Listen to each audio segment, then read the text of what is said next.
Hi guys! So hinayo lang ako tingog kay kapiin na din maulo ko magsabasa pa nila.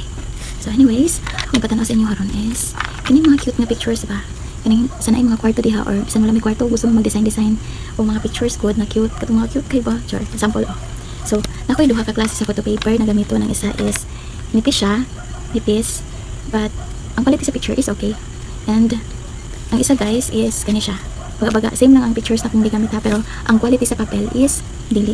So makita ninyo kani isa na tapos ang isa medyo kaya siya.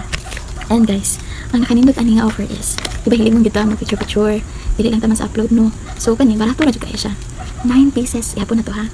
1 2 3 wait lang sure na 4 so kuha ni na akong gigamit langan kay wala pa man kay customer ani 5 6 7 8 and 9 pieces. Yeah, 20 pesos ra nya. Naka photo paper na niha and as in guys, ino magmahay jud. Sa mga sa mga kuandara no mga dalaga diha nga na hilig man kana sila arte-arte. So, kani ang perfect nga kuan para sa inyo no. Ang himon is mag-send lang mo picture nako if ever gusto mo mag-order. And kanang order na dayon. So, may dugayan. So, ang kani kung ang kaning baga-baga nga photo paper is 20 pesos. Ang kaning isa kaning nipis pero nindot man gyapon ng quality, hindi pa mo magmahay. 15 pesos lang. So, 9 pieces ka pictures na.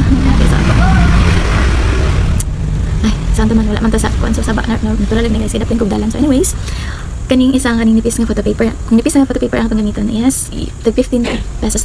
Uy, 15 pesos ra ni. 15 pesos. Naka 9 pieces na picture. Nindot ang quality.